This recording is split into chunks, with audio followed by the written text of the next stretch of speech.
श्री राम। हरिओम हरिओम। आइए बड़े प्रेम के साथ भागवत भगवान की आरती। आप लोगों से निवेदन है कि आप लोग अपने अपने स्थान पे खड़े होकर आरती का सम्मान करेंगे। आप लोग अपने अपने स्थान पे खड़े हो।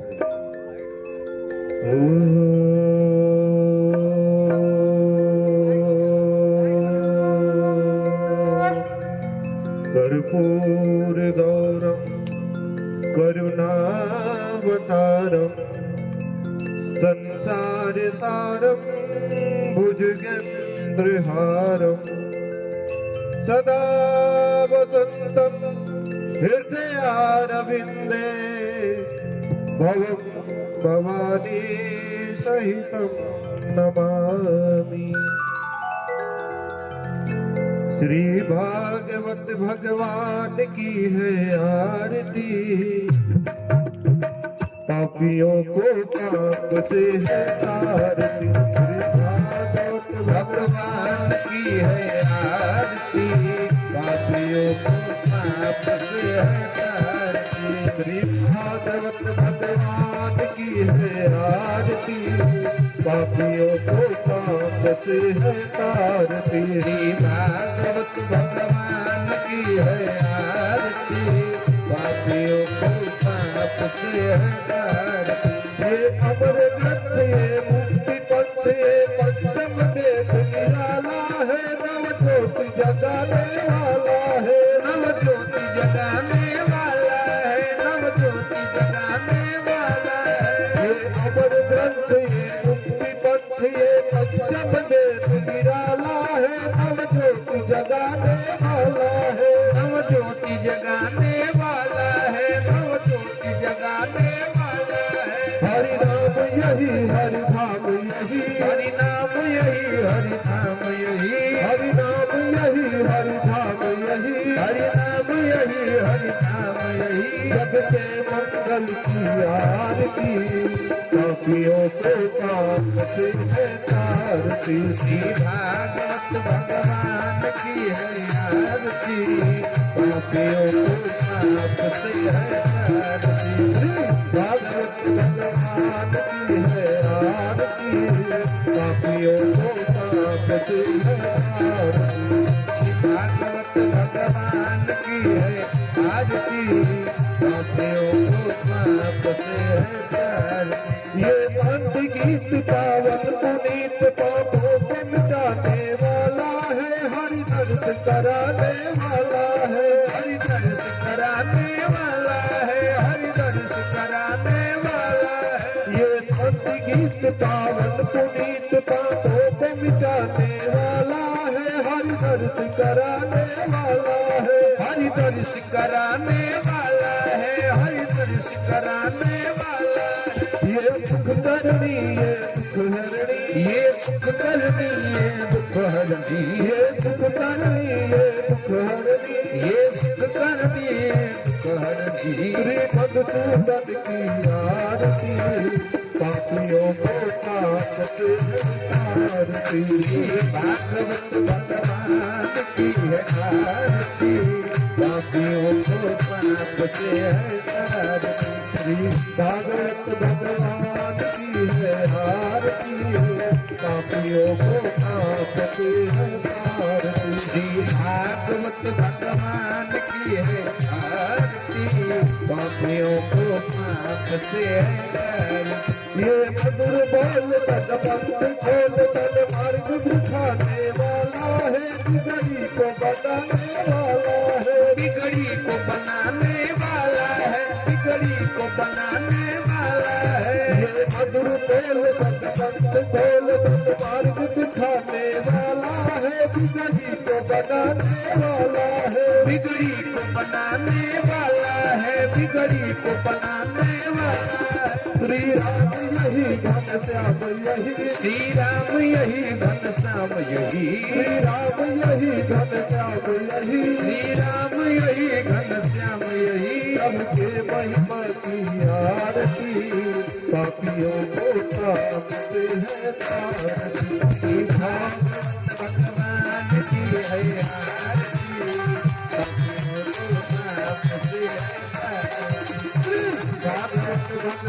की है आरती, पापियों को कांपते हैं आरती। भागवत भगवान की है आरती, पापियों को कांपते हैं। कर्पूर गौरव करुणावतारम संसारकारम त्वमेव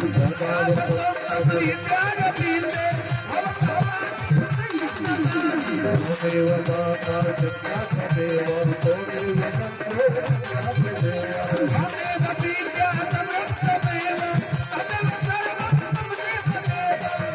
बन्धो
आप सभी अपने अपने स्थान को ग्रहण कीजिए, बैठ जाइए और बड़े प्रेम के साथ कथा में प्रवेश।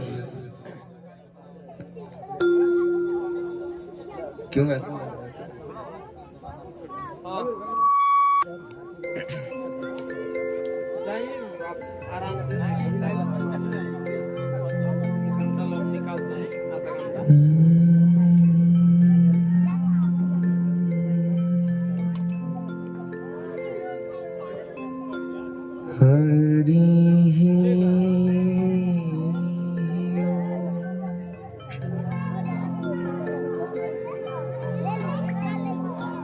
श्री गणेशाय नमः।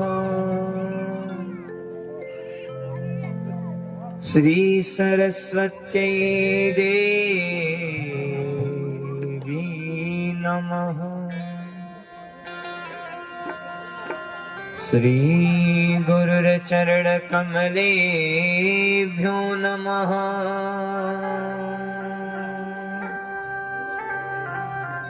श्री इष्ट देवता कुल देवता ग्राम देवता स्थान देवता नमः।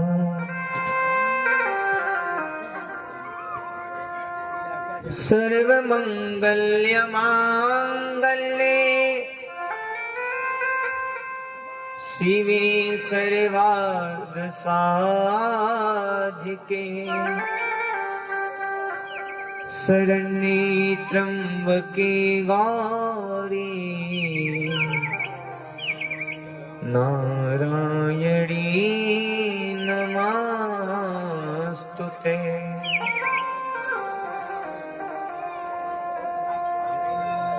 कृष्णाय वासुदेवाय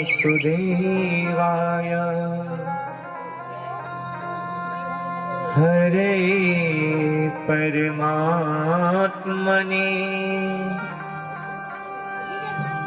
प्रणतक्लेशनाशाय श्रीकृष्णाय वयं नमः। नारायणं नमस्कृत्यं नरं चैव नरोत्तमं देवीं सरस्वतीं व्यासो ततो जयमुदीरये।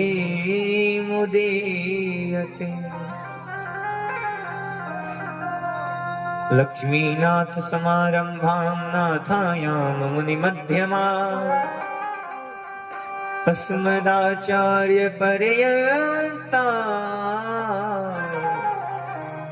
वन्दे गुरु परंपरा। जाकी सेवा भाव से ऋणी भई श्री राम। ऐसे हनुमत लाल को मेरा कोटि कोटि प्रणाम। आए हो तो प्रेम से, आए हो तो प्रेम से, लो हरि का नाम। सब भक्तों को अंशुमान की जय जय सीताराम।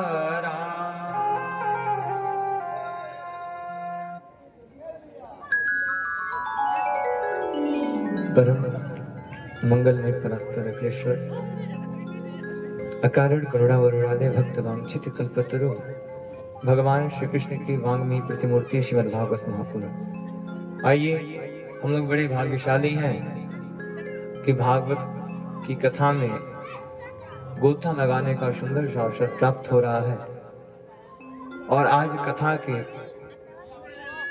पंचम दिवस में प्रवेश करते हैं। प्रवेश करने से पहले भगवान नाम संकीर्तन, तत्पश्चात जैसी हनुमान जी महाराज की कृपा।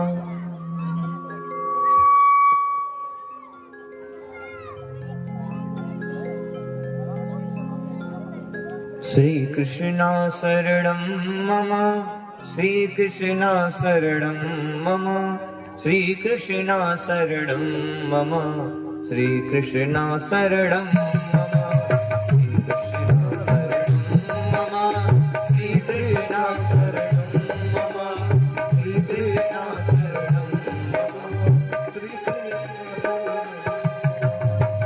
कृष्णा शरणं मम, श्री कृष्णा शरणं मम, श्री कृष्णा शरणं मम, श्री कृष्णा शरणं मम,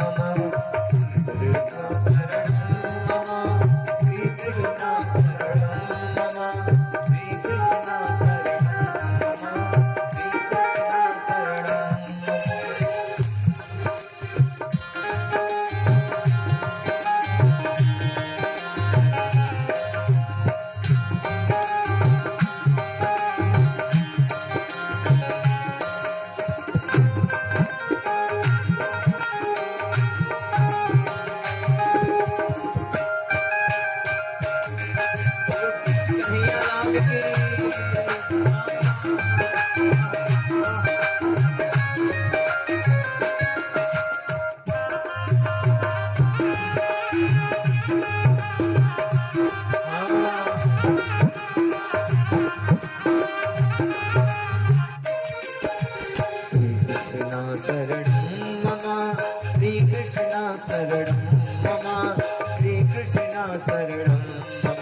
मम, श्री कृष्णा शरणं मम, श्री राधे शरणं मम, राधे कृष्ण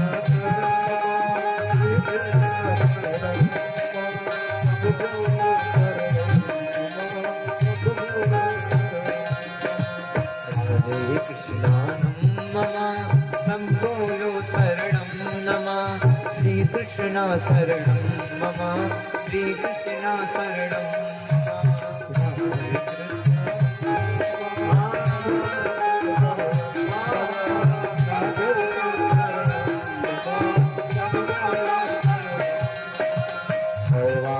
शरणं मम, मोर बोले शरणं मम, तुम बोलो शरणं मम, हम बोले शरणं मम।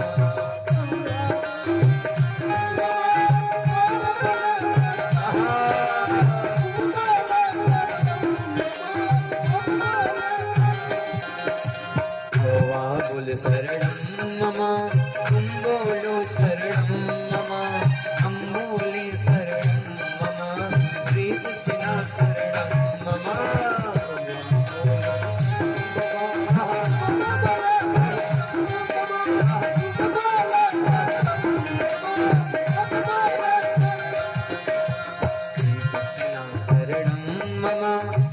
कृष्ण शरणं मम श्री कृष्ण शरणं मम श्री कृष्ण शरणं मम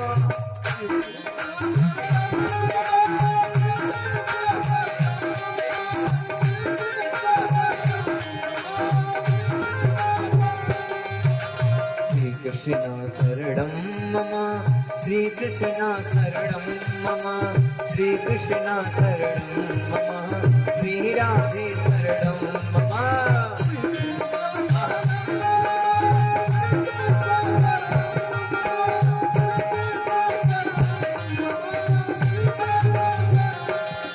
हे श्री कृष्ण शरणं मम श्री कृष्ण शरणं मम श्री कृष्ण शरणं मम श्री राधे शरणं मम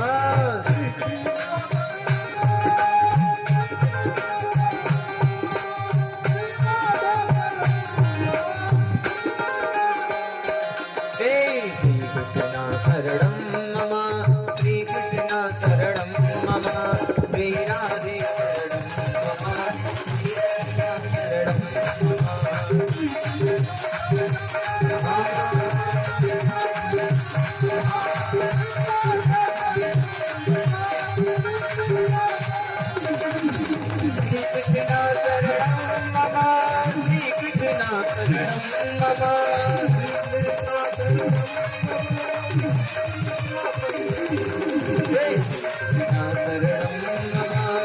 कृष्ण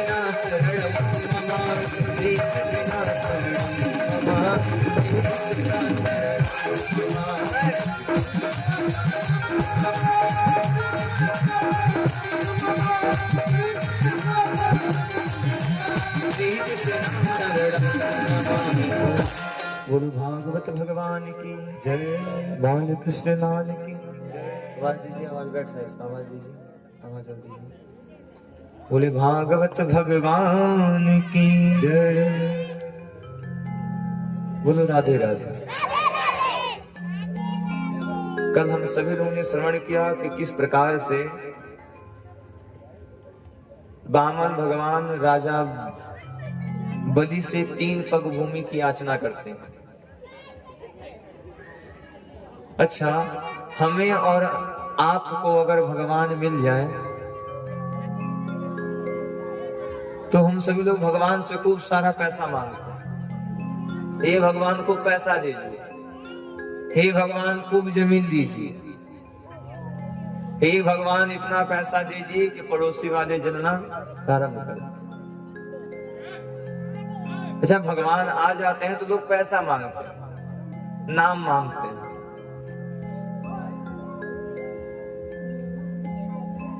वामन भगवान ने राजा बलि से मात्र 3 पग भूमि मांगी। राजा बलि ने कहा महाराज मात्र 3 पग भूमि दे दीजिए। वामन भगवान को 3 पग भूमि देता है और वामन भगवान विराट स्वरूप में प्रकट होकर के राजा बलि के सारे राज्य को नाप लेते। तुम एक चरण आकाश गयो रे भैया दूजो हो गयो पाता। दूसरे में ही सारे राज्य को नाप लिया, कह दिया बताओ तुम कहते थे तुम्हारे पास बहुत धन है, अब तीसरा पग कहाँ रखें। राजा बलि ने कह दिया महाराज तीजो चरण मोरे सिर धरो हो मोर कल्याण। हे प्रभु ये जो तीसरा चरण है वो आप हमारे सिर पर रख दीजिए। सुखदेव जी पूछते हैं हे परीक्षित जी ईश्वर तक पहुंचने का कितना साधन है, यानी कि भगवान तक जाने का कितना साधन है। अगर आपको बैकुंठपुर से देवरिया जाना है तो पूछेंगे ना हर दिन में कितनी बसें चलती हैं। बैकुंठपुर से देवरिया जाना है तो आप पहले पता लगाएंगे कि कितनी गाड़ियां चलती हैं। या फिर उदाहरण स्वरूप अगर आपको देवरिया से दिल्ली जाना है तो आप पहले जाकर के पता करेंगे कि कौन कौन सी ट्रेन जाती है, और जब ट्रेन पता चल जाएगा तब आप अपना टिकट निकलवाएंगे।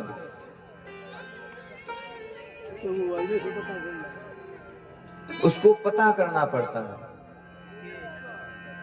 अब चाहे आप जाके पता करें, चाहे फिर फोन से पता करें, लेकिन पता करना पड़ता है। बिना पता किए जाएंगे तो भीड़ में ही जाना पड़ेगा, नहीं तो वापस होके आना पड़ेगा। तो पता तो लगाना पड़ेगा। तो मेरी माँ, हाँ बाबूजी, ठीक उसी प्रकार से परीक्षित जी पूछ रहे हैं, महाराज ईश्वर तक पहुंचने का कितना साधन है? सुखदेव जी कह रहे हैं, सुनो, ईश्वर तक पहुंचने का मात्र 4 साधन। कितना साधन? 4 गाड़ी फिक्स है। और जो भी 4 गाड़ी को नहीं पकड़ता है उसे वापस आना पड़ता है। कह दिया, सुनो महाराज कौन कौन सी साधन है। परीक्षित जी की बात सुन करके सुखदेव जी ने कहा, सुनो, भगवान तक पहुंचने का 4 साधन है। पहला साधन है भगवान के नाम का जप करना। सबसे स्पेशल गाड़ी है। स्पेशल गाड़ी होती है ना कि फला जहां से फला, स्पेशल प्रयागराज स्पेशल। तो स्पेशल गाड़ी कौन सी है? भगवान के नाम का जप करना। सुखदेव ने कहा, परीक्षित जी यह कोई साधारण गाड़ी नहीं है, यह स्पेशल है। क्यों? क्योंकि इसी गाड़ी को नारद जी भी पकड़े थे। नारद जी पूजा करते थे, नारद जी कोई व्रत रखते थे? कुछ नहीं। नारद जी मेरी माँ बस भगवान के नाम का जप करते थे।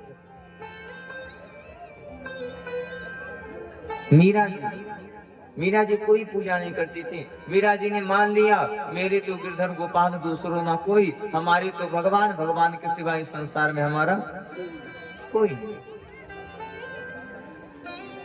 और सुनो, सबसे बड़ा उदाहरण तुम्हें हनुमान जी का देते हैं। हनुमान जी भी कोई पूजा पाठ नहीं करते थे। हनुमान जी बस क्या कहते थे?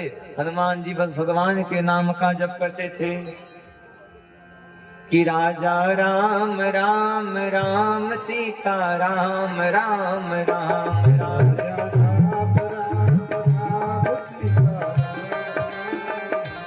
राजा राम राम सीता राम, राजा राम राम राम, सीता राम राम राम, राजा राम राजा राम सीता राम, राजा राम सीता राम, हनुमान सीता राम, राजा राम राम राम, सीता राम राम राम।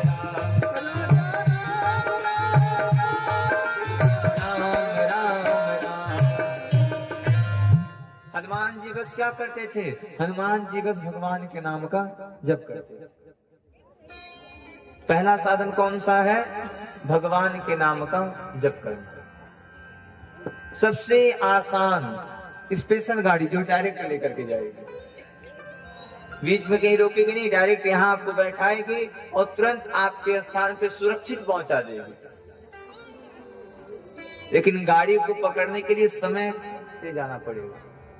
जहां आपने लेट किया वहां ट्रेन, और जब ट्रेन छूट गई तब स्पेशल मिलने वाली है नहीं, फिर पैसेंजर से जाना पड़ेगा धक्का मुक्की खाते हुए। तो मेरी माँ, भगवान तक पहुंचने का पहला साधन है भगवान के नाम का जप करना।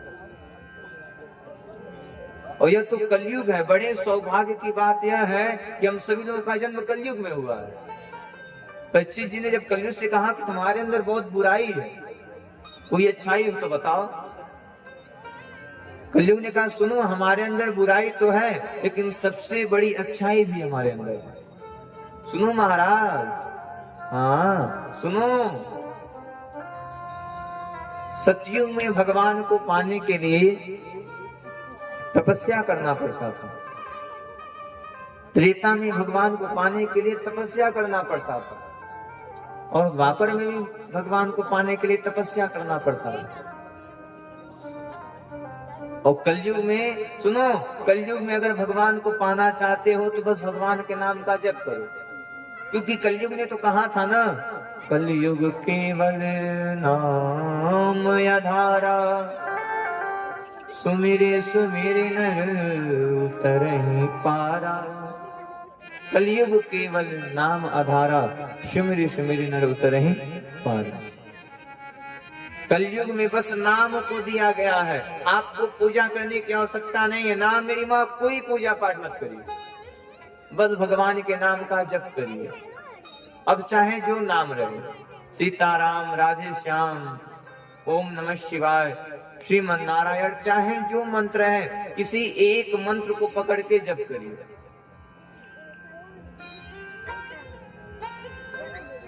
कह दिया दूसरा साधन है कि भगवान के किसी रूप का चिंतन करना। अच्छा, हम लोग चिंतन नहीं, चिंता सबसे ज्यादा करते हैं। शब्द वही है लेकिन शब्द का जो अर्थ है अलग अलग। चिंता और चिंतन, चिंता करेंगे तो टेंशन होगा, टेंशन होगी तो बीमारी भी होगी, और बीमारी होगी तो हॉस्पिटल जाएंगे तो जो मैं कार्ड इसमें भी चल रहा वो खत्म होगा। भाई दवा में पैसा लगेगा कि नहीं लगेगा? अब पैसा नहीं रहेगा तो क्या करेंगे? जो बच्चों के लिए रखे थे उसको बेच करके दवा कराएंगे। चिंता आपको दुख के सिवा कुछ देने वाला कुछ देगा? चिंता खूब टेंशन सिर पे रहे, क्या टेंशन आपके दुख को सुख बना सकता है?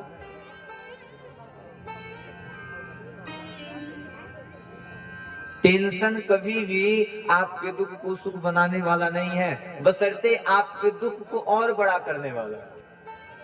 भाई थोड़ा सा टेंशन हुआ कि पैसा नहीं आ रहा है, सोचना प्रारंभ कर दिए, सोचते सोचते बीमारी हो गया, और बीमारी हो गया तो ले भाई साहब दवा शुरू। चिंता नहीं, किसी प्रकार का कोई चिंता नहीं, चिंतन करिए, भगवान के किसी रूप का चिंतन करिए। जितनी देर आप एक दूसरे की बातों में लगे रहते हैं, उतनी देर बैठ जाइए और सोचिए हमारे भगवान ऐसे हैं, हमारे कन्हैया ऐसे हैं, बड़े बड़े बाल है, हमारे भगवान गोरे हैं, हमारे भगवान का स्वरूप ऐसा है। भगवान के रूप का चिंतन करिए, और जब आप भगवान के रूप का चिंतन करेंगे तब भगवान भी आपको अपने पास बुला लेंगे। चिंतन करिए, भगवान हमारे ऐसे हैं, घुंघराले बाल हैं, छोटा छोटा पांव है, लोगों पे कृपा करते हैं, तुम मेरी भी आस्था को देख करके एक न एक दिन जरूर कृपा करेंगे। भाई जब धुंधकारी जैसा महाप्रेत का उद्धार भगवान कर सकते हैं, हम आप तो भगवान के भक्त हैं। और हाँ, जब आपको विश्वास रहेगा तो भगवान एक न एक दिन आपको भी जरूर करेगा। आप विश्वास करके तो देखिए, आपको कोई बीमारी नहीं है, आपने सोच लिया बीमारी है बीमारी है, चल गए डॉक्टर के पास, डॉक्टर ने झूठ में आला लगाया, एक पानी पिलाया, जाओ ठीक हो गया। हाँ महाराज मस्त होके आ गए, ठीक हो गया। जहां विश्वास, बीमारी खत्म। चिंतन करिए, घर में बैठ करके एक दूसरों की बातें करने से टेंशन होगा, और दूसरों का देखने से ही टेंशन होगा। दूसरों का क्यों देखें? आखिर उसको देखने से आपको क्या मिलने वाला है? दूसरे की बात करने से, दूसरे घर वालों की बात करने से क्या मिलेगा? कुछ नहीं मिलेगा। जिस दिन जान गए उस दिन लड़ाई झगड़ा भी होना शुरू हो जाएगा। एक घड़ी, हमने कहा ना, एक घड़ी आधो घड़ी आधो में पुनियाल, तुलसी चर्चा राम की हरे कोट पर। एक घंटा बैठने की आवश्यकता नहीं है, एक घड़ी, जितना देर हो सके उतना देर ही भगवान को देखिए, भगवान के प्रति चिंतन करिए कि हम भगवान को बैठा रहे हैं, हम भगवान को खिला रहे हैं, भगवान हमारे ऊपर कृपा कर रहे हैं। जब आपके मन में ऐसा चिंतन होगा तो जरूर एक न एक दिन भगवान आपको जरूर स्वीकार करेंगे। बसा लीजिए छवि मन में, और एक बार भगवान की छवि आपके मन में बस गई, फिर हटने वाली नहीं, हम लोग छवि बैठाते हैं लेकिन घर वालों का, परिवार वालों का, पति का, पत्नी का, बेटे का, रिश्तेदारों का। ये जो सांसारिक लोग हैं मेरी माँ, यहीं तक के हैं। आप मरे 1 महीने बाद आपको कोई भूलने वाला नहीं है। बोलना छोड़िए, आपका कोई नाम तक नहीं रहेगा। अरे फलाने भूत हो गए हैं, कौन नाम देखा। जब तक जीवित हैं तब तक फलाने भैया, फलाने बहन जी, अरे बहन जी बहुत अच्छी थी, अरे बहन जी बहुत अच्छी थी, अरे भैया जी बहुत अच्छे थे। मर गए, सब खत्म। कोई नाम तक लेना पसंद नहीं करेगा आपको, सीधा कोई नाम भी नहीं लेगा। घर वाले नाम लेंगे तो स्वर्गवासी लगा करके। यानी कि जिस परिवार के लिए आप लोग इतना मेहनत कर रहे हैं, वो परिवार भी आपका नाम लेने वाला नहीं है। तीसरा साधन है भगवान की लीला और कथाओं को श्रवण करना, देखना, सुनना। भगवान की कथा जल्दी समझ में आने वाली नहीं है। क्यों? क्योंकि यह कथा ही टेढ़ी है और सही काम जल्दी होता नहीं है। कोई भी बढ़िया काम करिएगा, कोई भी धार्मिक आयोजन करवाइए, कोई भी बढ़िया काम करिए, अनेक प्रकार का अड़चन उसमें आता है, अनेक प्रकार का विघ्न आएगा। सही काम में समय लगता है। परीक्षा पास करने के लिए 6 घंटे बैठ करके पढ़ाई करनी पड़ती है। जो पढ़ाई करता है वही परीक्षा को पास करता है। हमेशा कथा सुनेंगे, हमेशा भगवान की लीला को देखेंगे, लेकिन जब जब सुनेंगे तब तब कुछ न कुछ नया के रूप में सुनाई देगा। क्यों? क्योंकि भगवान की कथा कभी पुरानी होती नहीं। और चौथा साधन है भगवान के धाम में जाना। अब चाहे जिस धाम को जाइए, अयोध्या धाम जाइए, वृंदावन धाम जाइए, और ये सब काम जवानी में ही कर लेना चाहिए। गंगा नहाइए जवानी में, कथा सुनिए जवानी में, कुछ पुण्य प्रताप कर लीजिए जवानी में, दान दे दीजिए जवानी में। काहे कि बुढ़ापा का कोई टेंशन ना रहे। खूब बुढ़ापे के लिए रखते हैं, खूब बुढ़ापे के लिए बैंक में रख दें 2 लाख 4 लाख 10 लाख रुपया। अब बुढ़ापा में कान से सुनाई देना बंद हो जाए तो क्या करेंगे? कथा सुनने से क्या फायदा बुढ़ापा में? जो करना है कर लीजिए, कोई भरोसा नहीं कि आप अगला दिन देखेंगे कि, और क्या भरोसा बुढ़ापा मिले भी तो आंख से दिखाई देना बंद हो जाए। जो करना है जवानी में कर लीजिए। परीक्षित जी ने कहा महाराज बात तो आपकी सही है, महाराज ये सब आखिर बताएगा कौन कलयुगी प्राणियों को? सुखदेव जी का सुनो, यह सब एक गुरु जाएगा, वही गुरु उन सभी को बात बताएगा। सुखदेव जी का परीक्षित जी सावधान हो जाइए, क्योंकि कलयुग है, कलयुग में गुरु बनना सब लोग चाहते हैं। अच्छा, गुरु का अर्थ क्या होता है? पुकारस्य अंधकारो हि, गु का मतलब होता है अंधकार और रू का मतलब होता है प्रकाश। जो हमें, हाँ मेरी माँ, हाँ, जो हमें अंधकार के मार्ग से निकाल करके प्रकाश की तरफ ले जाए, वही होता है सच्चा गुरु। अब इसलिए हम कहते हैं कि गुरु दीक्षा यानी कि गुरु मंत्र लेने से पहले सावधान रहिए और पता लगाइए कि आपके गुरु जी हैं कैसे। ऐसा न हो कि दिन में गुरु मंत्र दें, दिन में आपका कान फूकें और शाम को जा करके खूब सोधवा पी के मस्त रहें। इन बच्चों को पीछे करिए, हम तिजक लेकर ना उनसे डेरा गए। बोलो भागवत भगवान की जय। पहले के बाबूजी लोग कहते थे कि पानी पिया छान के गुरु बनैया जाने। तो गुरु बनाने से पहले एक बार सोच समझ लीजिएगा कि आखिर गुरु जी हैं कैसे। आपके पाप को हरने वाले हैं या फिर और ज्यादा पाप आपको देने वाले हैं? क्यों? क्योंकि गलियन गलियन गुरु फिरे, गलियन गलियन गुरु फिरे, मुंह से दीक्षा लो, स्वर्ग जाओ चाहे नरक में, धोती दक्षिणा दो। चाहे स्वर्ग जाइए चाहे नरक जाइए, गुरु जी से कोई मतलब नहीं है, समय से पैसा और धोती लेके पहुंच जाइए, गुरु जी भी मस्त रहेंगे। सच्चा गुरु वही है जो आपके अंधकार रूपी जीवन को प्रकाश में बदल दे। ऐसा ना रहे कि दिन में आपका कान फूके और रात्रि में पहुंच जाए बैकुंठपुर चौराहा पे सुबोधवा लेकर। अब इसी पे विवाह याद आ गई। एक पंडित जी कथा सुना रहे थे, एक पंडित जी कथा सुना रहे थे। पंडित जी ने कहा देखो शराब पीना बुरी बात है, शराब नहीं पिया जाता है। तब तक बगल में उनका भाई शराब पीकर नाली में गिरा हुआ था। ध्यान दीजिएगा, शब्दों पे ध्यान दीजिएगा। पंडित जी ने कहा शराब पीना गलत है, शराब पियोगे तो बहुत गलत होगा। तब तक पंडित जी का भाई शराब पी करके नाली में गिरा था। अब लोग खड़े हो गए, महाराज आप कह रहे हैं शराब नहीं पीना चाहिए, आपका भाई शराब पीकर गिरा है। पंडित जी कहा रे मूर्ख, मैं बता रहा हूँ, वो दिखा रहा है, पियोगे तो वही होगा।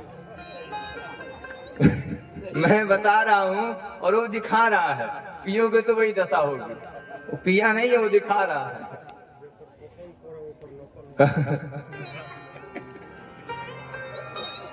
भागवत भगवान की।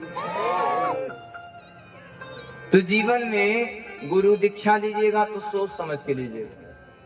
देखिए आज एक बहुत बड़ा आपके मन का जो वहम होता है, बहुत बड़ा वहम सबके अंदर होता है कि जिसको जो हमारे पिताजी को गुरु मंत्र दिया है वही गुरु हमको भी दे। सब लोग कहते हैं अरे गुरु घर आना है, चलते हुए आ गया है। अच्छा यह बताइए, हम अच्छे हैं, अब क्या पता हमारा बच्चा कैसा होगा।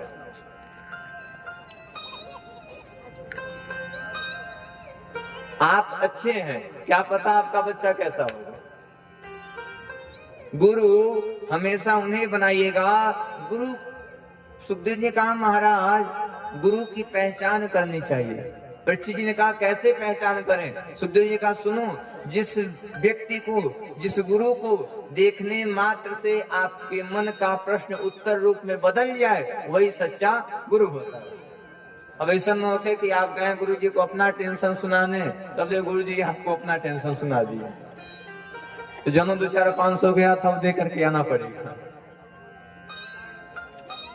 तो पानी पिया छान के या गुरु बनैया जान के। एक चीज तो एकदम कन्फर्म जान जाइए। कई को पंडित लोग हमारे परिसिया जाते हैं, महाराज जहां जाते हैं जस पत्र साफ पे देते भाई। दो ही गद्दी है, राज्य गद्दी और व्यास गद्दी। अब राज गद्दी पे क्या हो रहा है कौन छेड़े, लेकिन व्यास गद्दी पे जो होगा वो सही होगा, और जिसको बुरा लगे लगे, हमारा क्या होने वाला। जीवन में गुरु बनिएगा तो सोच समझ के बनिएगा। आखिर वो गुरु जी आपकी नैया को पार लगा देंगे या फिर आपको ले डूबेंगे। एक गुरु चाह दे तो आपकी डूबी हुई नैया को पार भी लगा देगा, और एक वही गुरु चाह दे तो आपके पार हुई नैया को डुबा देगा। तो जीवन में गुरु जो है वो सोच समझ के बनाइए। और गुरु बनाने से पहले कन्या पूजतिम विप्रा परीक्षावाशुषी सुनः। गुरु बनाने से पहले अपने गुरु जी के बारे में जानिएगा कि गुरु जी ब्राह्मण है कि नहीं है, और गुरु जी ब्राह्मण है तो गुरु जी गुरुमुख है कि नहीं है। क्यों? क्योंकि बिना गुरुमुख ब्राह्मण किसी को गुरुमुख नहीं कर सकता। भाई उसे मंत्र ही नहीं मिला है तो आपको किसका मंत्र देगा। हमें मंत्र मिला है, हम आपको मंत्र देंगे, और हमें मंत्र ही ना मिला हो तो हम क्या देंगे आपको। अब बीमारी तो सबसे बड़ा है हमारा, पता ही क्या कान में बोलते हैं कोई जानता भी नहीं है, फूंक देंगे निकल जाएंगे। अब आदमी बेचारा सोचता है गुरु जी बोले हैं कि खाली फूंक के चले आए। पता नहीं, गुरुजी बोले खाली घूम करके आ गए। गुरु मंत्र की जो शक्ति होती है, वो चाहे आपके ऊपर जितनी विपत्ति हो, चाहे जितना दुख है, लेकिन आपको अगर गुरु मंत्र, गुरु वेद के द्वारा मिला हुआ है, तो मंत्र ही आपके लिए राम बाण का काम करेगा।